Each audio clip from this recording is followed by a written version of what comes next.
Coming up later on in the show, British grassroots activist and campaigner Debbie Hicks tells us about the mass demonstrations against digital ID, and former Royal Marine Commander and Security Officer Chris Thrall breaks down the recent Manchester terrorist attack and what he believes is at play behind the headlines. But first, Patrick Henningsen is a geopolitical analyst, journalist and founder of 21st Century Wire. Patrick, welcome back to the show, mate.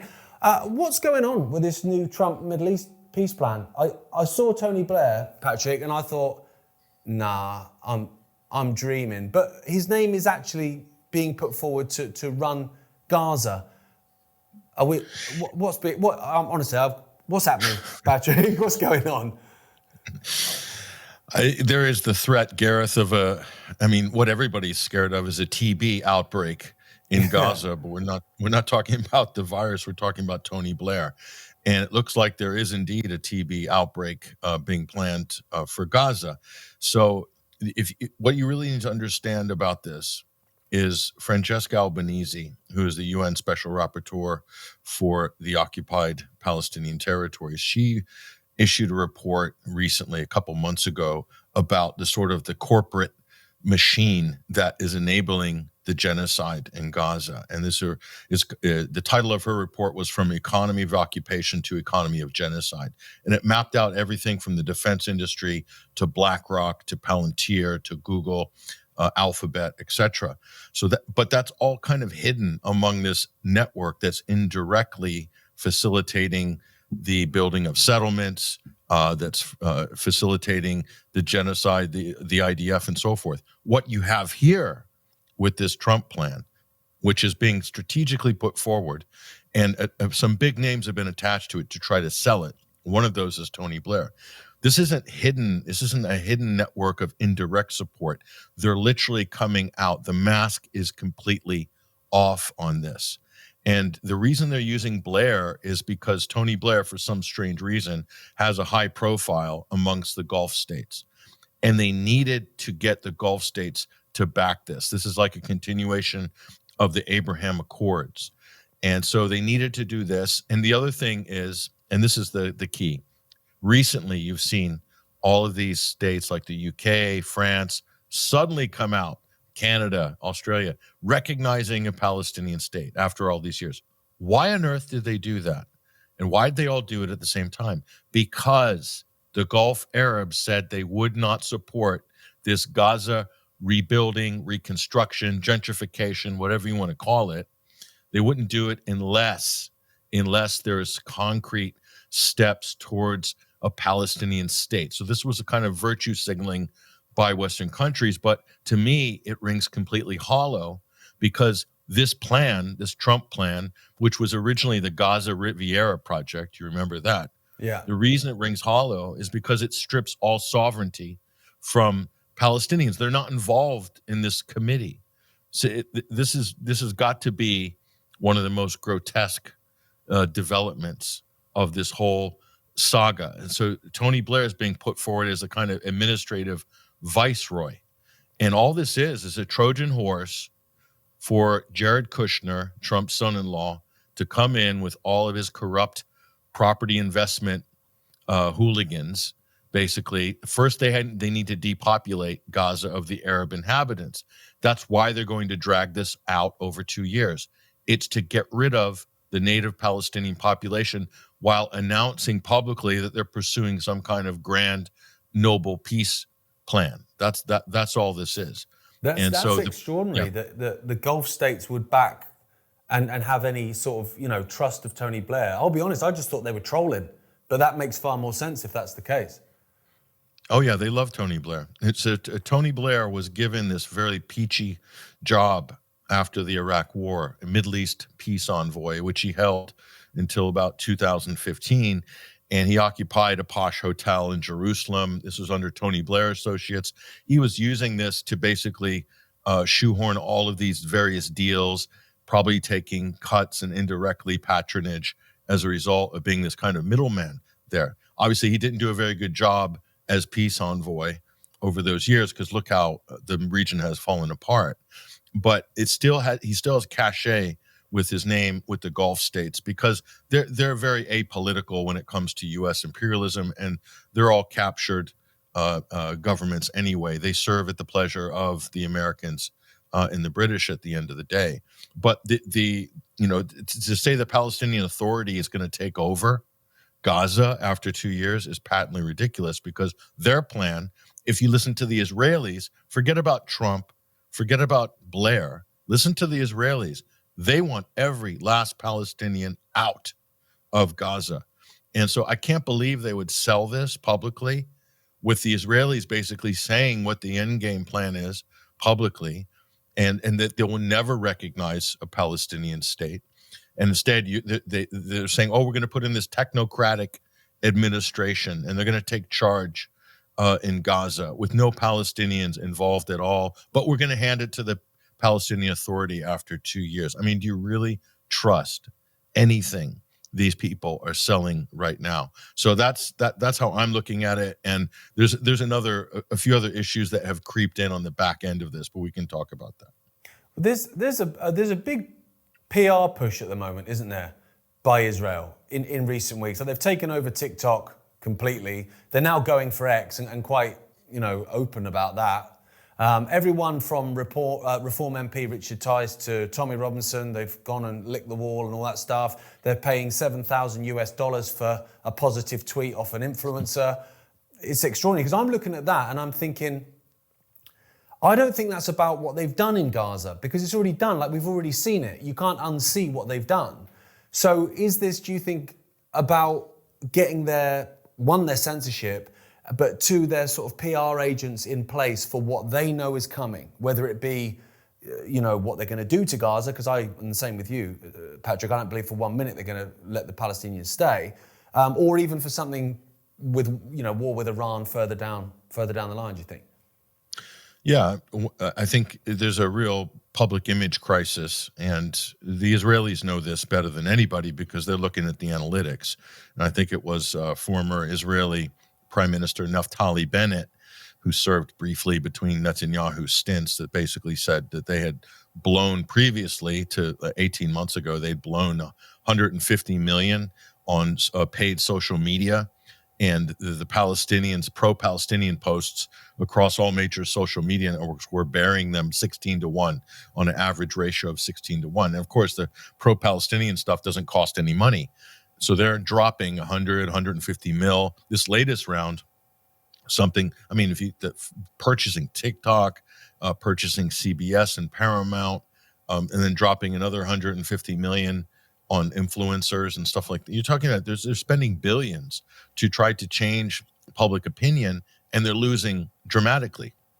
So if you think about this, and then we bring back in Blair, and so they need to sell this kinder, gentler occupation of Gaza, but they just need to get through the next year, and then the following year, and then their final solution will be complete by then. So even Blair, with all of the the debacle of the Iraq War, he is probably one of the most hated contemporary figures in modern Britain. I mean, that's incredible if you think about it. A former British Prime Minister, is one of the most hated people in the country, which is why he doesn't spend any time here in Britain. But they need to move him in, and this latest comeback is very much tied to what you just talked about, Gareth. So Blair has got this very intimate relationship with the billionaire Oracle founder, Larry Ellison. And Larry Ellison is a major, a contributor to the Tony Blair think tank, the Tony Blair Foundation. He's pumped in at least $300 million into the Blair Foundation. And so the quid pro quo on this for Blair, being the consummate wheeler and dealer, is that Blair then goes and promotes the Orwellian digital ID in the UK and beyond, and internationally. So it's not surprising that it will be Ellison and Oracle who will be providing the back-end database and cloud computing muscle for Blair's dystopic Orwellian vision of a digital ID across Britain, Europe, and the world. And this will also be part of how they, just like IBM was brought in to do the number system during the Second World War for Nazi Germany, for the tattoos of Jews on their arms and so forth. That was used to basically administer concentration camps, the deportation and settlement of Jews.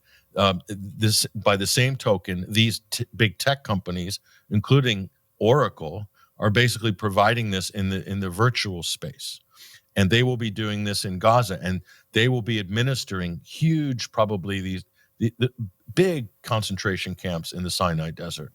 That's what it looks like is being planned right now. Is they need to move them into Jordan, move the Palestinians into Egypt, force them in. Whoever is not dead, whoever survived, will be forced out because they've made Gaza unlivable. And then there'll be huge contracts for administering all of these refugees digitally, because they've already destroyed the UN infrastructure. The U.S., Trump, and Netanyahu have destroyed UNRWA, which was the UN humanitarian relief and works agency that provided care and supplies and so forth to Palestinians since the 1950s. They've eviscerated it by lying, saying it was infiltrated by Hamas, which was a lie. Nobody pushed back against that. Total scam, total fraud. But they're going to now, like they did with the Gaza Humanitarian Foundation, the fake aid delivery outfit, which is Israeli and U.S. intelligence, providing nothing in terms of aid, but putting it out in the headlines like they are. They'll do the same thing with this digital backbone, which they'll provide for all of the remaining refugees from Gaza, and then they'll move on to the West Bank and do the same there. That's what these people are envisioning. Do not trust them. Do not believe a word they're saying right now, and what they're selling to the public is a complete lie. They are part and parcel of one of the worst ethnic cleansing campaigns in history. I hope you're enjoying the show so far. I'm sure if you're watching this, you're very much aware of the growing surveillance state emerging all around us. Whatever you do, you're being watched and your data being harvested. This is why Glenn and Eric Mader formed the Privacy Academy. Join the community designed to help overwhelmed, non-techie people like me learn how to get private online. Head over to privacyacademy.com/Icke and learn how to exit the surveillance state with regular webinars exclusively for you. Now, back to the show.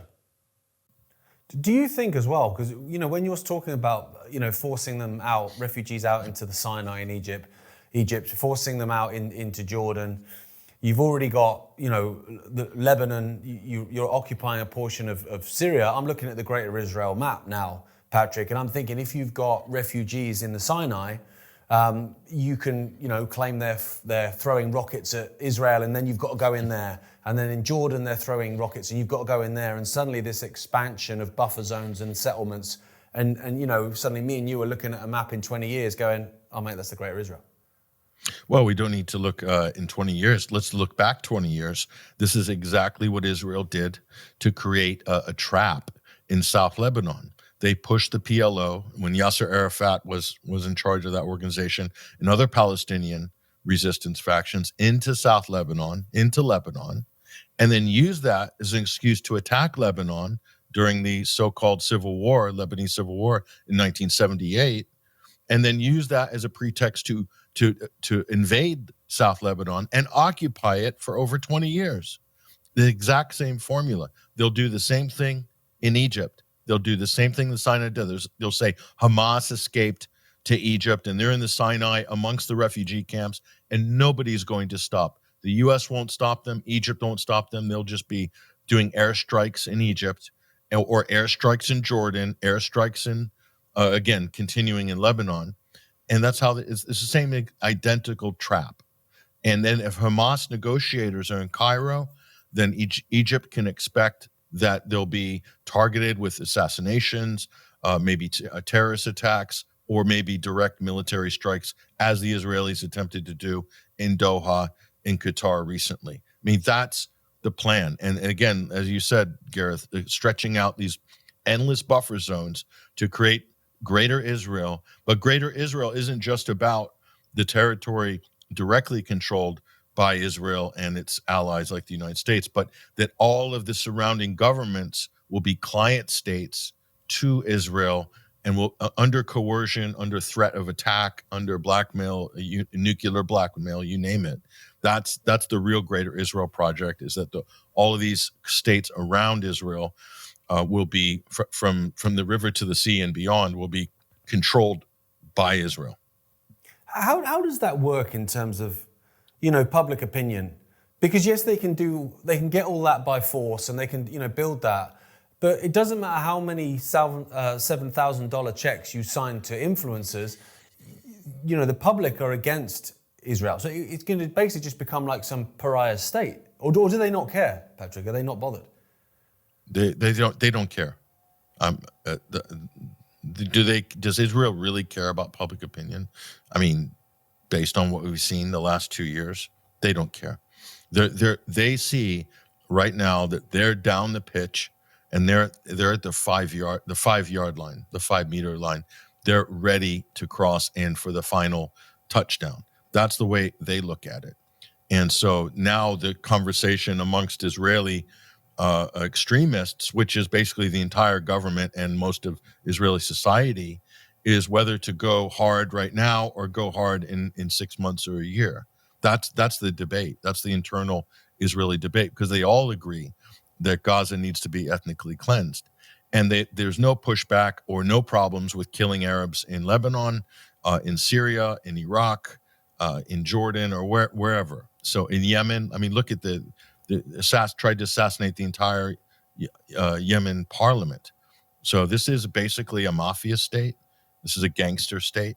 And there's no one who's going to restrain them. The biggest gangster on the planet is backing them, which is the United States. And gangster number 2, Britain, is also backing them. No one's going to stand in the way, no matter how many people they kill. It could come out that they've killed over 1 million Palestinians, dead or missing. They're not far from that number by the latest academic study that puts that number at 680,000. Okay, they're not far from 1 million. There's going to be no public government pushback. There's plenty of public pushback. You're right, Gareth. In terms of public opinion, they've lost the world. But in terms of the political class, is completely controlled and bought and paid for. And the mainstream media class, if they're not bought and paid for, Israeli interests will go and buy those media outlets and like physically control them, which is what they're doing in the United States right now. So it's a very divergent phenomenon of public opinion, which is overwhelmingly supporting human rights, international law and norms, and supporting the survival of the Palestinian people, that are supporting the idea of a Palestinian state. And then you have the political class and the military-industrial complex, Silicon Valley, BlackRock, Wall Street, City of London are supporting something completely different. So this is, I think, very emblematic of the way the world is right now in these so-called advanced Western democracies. Well, this has been something that's been bugging me for a bit, Patrick. And just to end, I'd like to get your take on it. What's the relevance with Greta Thunberg, do you think? Like, obviously, Greta was pushing all the climate scam and all that kind of stuff. Then she sort of disappeared. Then she came back, and I think she was one of the first people to get COVID or something. So she was in on that one. And then she disappears again. And then she comes out on the side of the Palestinians, which I agree, and I support her in that fight. And then she's on these flotillas being arrested. It seems, I don't know why, I get a spidey sense that there's some kind of script behind this. I'm just not quite sure what it is. I don't think there is, Gareth. I think on this issue, and I've been one of Greta's biggest critics from the beginning. My climate skeptic work goes back to 2007. Okay, so I mean, I've been a skeptic before Greta even appeared on the scene. And, I've been kind of in that conversation, writing about it, reporting on it for various media outlets, following it. And while she was used by the establishment and used by former heads of Greenpeace, used by various Western governments, by the UN, by the WEF and so forth, to advance the climate agenda, the carbon tax agenda. And while I disagree with her on that completely, and fine, and the COVID issue is neither here nor there, because everybody was on the COVID bandwagon, aside from a very few number of people. But on this issue, Sweden has always been, just generally as a left-wing country, always backed overwhelmingly the Palestinian cause. Traditionally, Norway has been the same. And most European governments and societies, especially look at Labour in the UK, overwhelmingly supports Palestinian human rights and the formation of a Palestinian state. So Greta is really not unusual. She's not atypical in that regard. But what I've seen, and I personally, we've spoke and interviewed live via Starlink people on the same boat as Greta. Okay, if I wasn't traveling last week, I probably could have interviewed Greta myself before the boats were apprehended. But I think she has brought incredible, her skills, what the establishment, all the training she got to be this kind of lethal weapon for the climate interests, the climate industry, and so forth. She's applied these talents for what I think is a real issue, which is the Palestinian issue, and she's done it in an incredible way. And her clarity and is unbelievable, and how incisive she is. She's absolutely unflinching, taking on the Israeli government, taking on the Israeli state directly. And along with the other people on the flotilla, they're putting their own personal safety and lives on the line. And the other thing that Greta and others have said, which I completely think is honorable, is that whatever concerns they have for their personal safety is nothing next to the concerns they have of the future of humanity if this level of barbarism and this level of criminal activity is, and what this is going to do to us as a global society by having to witness this level of injustice, violence, and just an outright Holocaust in Gaza. That's more, they fear that more than they do their own personal safety. And not only has she said that, others have said that as well. And I know personally, one of our journalists is on that boat. On the earlier boat with Greta. Greta switched, a bunch of them switched boats in Greece. But this is a real effort. And I was at the press conference for the Global Summit Flotilla in London. And I covered that for the UK column. So we've been on this issue, and we've been talking to people on the boats, even the previous two boats. We've been talking to Dr. Frank Romano and getting video reports from him, which we have been relaying as well. So we've been very involved by staying in touch with these flotillas. I would have been on one of those boats myself, if not for a couple of considerations that would have ruled me out. But so I have nothing. I think it's amazing personally that Greta is on this issue, because she has brought so many people to this issue. So I can separate, and I think my personal thing is I'm going to tell people, especially in the kind of alternative media, you've got to separate issues, because you can't conflate climate and Gaza. Even if Greta is conflating it, saying about the environmental devastation of the Gaza Strip, which environmentally speaking, she's correct. I might disagree with her on the climate, CO2, man-made CO2, global warming side of it, but I'm not going to let semantics or some of these issues deter recognizing what I think is a very noble effort.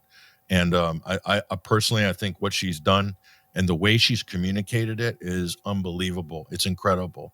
And she's brought so many people and so much support to the issue, and probably protected quite a few people on that flotilla just by being there because of her profile. And if you noticed how the mainstream media that once feted her is now attacking her. And the types of people that would have normally supported her on the previous green issues, nowhere to be seen on this issue. That speaks volumes. That's how I know that she is absolutely credible on this issue, and that's why I would support her. And who knows as well? She might even, as she gets older, realize that the other, the manipulation maybe that she was being used for before, maybe there's more to know there. And I agree with you on the environment thing. Linking environment and climate was a real clever move.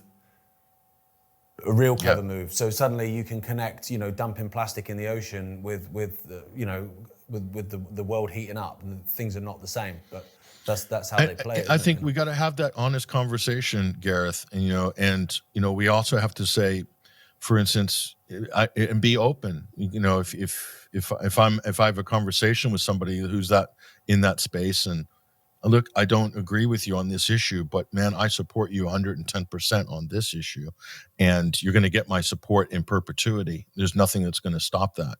So, and I think we need to get past ideologies and focus on issues, see what issues we can come together on.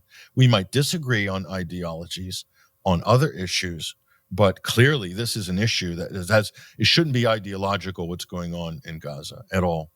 It's not. It's a really basic human issue. And everybody who's put their lives on the line on that flotilla, I have nothing but the utmost respect for everybody who's done that. It is, to me, a Herculean effort, and will go down history as one of the greatest acts of defiance. And I wish I could have been there with them, but there's more coming. There's boats coming as we speak, more boats. And maybe, I hope this is just going to continue. I mean, it may not solve the problem. It may not stop Israel's rapacious Holocaust, or the U.S. backing it, or Britain backing it. But I think it's going to show the world what can be done, even if nothing seems like it will work, that something can be done. Yeah, and people at least are someone's trying doing something. That's it. Yeah. And I align with the attitude that, you know, if you allow this to carry on and be normalized, it's that whole, if you tolerate this, your children will be next. You know, I get it. What kind of world are we going to be living in where people can take, you know, can look away and turn a blind eye to what's going on there? It's extraordinary. But Patrick, thank you so much for joining us, mate. And I hope to catch up with you again soon, mate. Yeah, thanks, Gareth. That's all for the free section of this week's Gareth Icke Tonight. If you would like to continue watching, I'm joined by UK activist Debbie Hicks and podcaster, author and former Marine Commando Chris Thrall. We have to do everything now to make this hugely unpopular so that it fails. We can't wait until they pass the legislation. We've got to just go all out, all around the country, which is why I'm doing this outreach, and just get the message across and make it so unpopular for Labour that hopefully they reject it. For the most part, even in the Islamic countries, I've always been treated, you know, pretty much sort of impeccably. And the notion that for no sort of reason, somebody has kind of self-radicalized themselves over the internet, and then they've got up one day and their whole master plan is, I'll pick up a knife and just run it. It doesn't ring true. Please click the link in the description and head over to Ickonic.com to continue watching. You can subscribe instantly for just £1.99. Good night.